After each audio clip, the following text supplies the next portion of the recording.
All right, so this is my basement. Pretty standard basement, I guess. My office and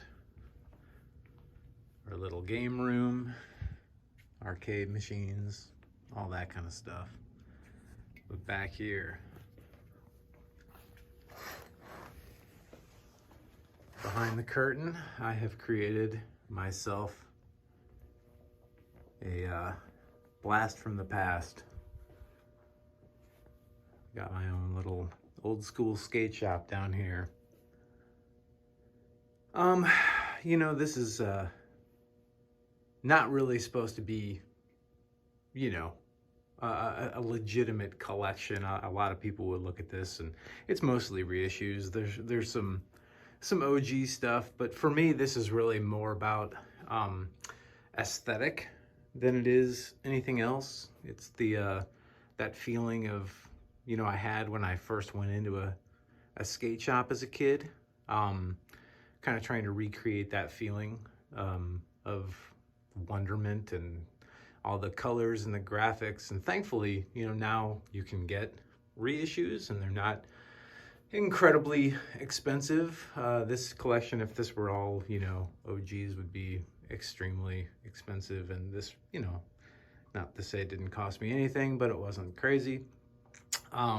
So all these banners mostly are OG from when I was a kid, and I've had a lot of stuff over the years that's come and gone board wise. I've had old school stuff that I've traded or sold off, and I still have a ton of stuff over here. These are all pretty much riders. And yeah, so I got this cabinet from Marketplace. This was about $35 for this cabinet, this display cabinet. Got it kind of stickered up on both sides, kind of the old style of skate shop display cabinet. Inside are all pretty much used wheels and trucks. There's nothing new in there. Some old patches. These are vintage patches. Well, mostly vintage anyway. Old videos and stuff. Just random stuff, but it looks cool from afar. Old vintage Vision shoes. And I made this little display of Rip Grip, which is kind of corny, but I made that out of a box that some coffee pods came in for my Nespresso, and I just printed that Rip Grip thing up and filled it with Rip Grip. Obviously, it is what it is. So yeah, this is just all vintage banners and posters, a lot of which I've had as a kid. Swatch sticker autographed by Per Wellender back in 1989. This Airwalk sticker is autographed by Jeff Rowley, weirdly enough. And then, yeah, here's kind of a look at the boards. These are a lot of stuff, you'll recognize. It's been reissued. A lot of it is still available. This, like I said, stuff kind of comes and goes out of this collection. Clearly there's some oddities in here. Couple that stand out are this band, this Caballero, which is actually not real. I made this myself. This is just a price point blank, moose blank that I had a sticker printed up and I applied it myself. It doesn't look that good up close. It looks better from afar. But yeah, it does the job. It's cool. That's one I made myself. And then another one that is really cool is this Johnny Cop, which is this was my first board. Again, not real.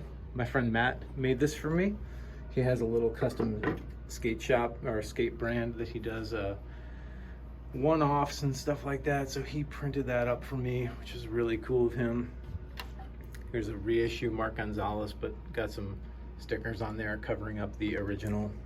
This is all just my own personal collection, none of it's really probably gonna get sold sideways. And if it does, if any of that stuff gets sold sideways, it's certainly not gonna be marketed as being original or anything like that. So yeah, my amazing girlfriend made this cool sign, had this cool sign made up for me.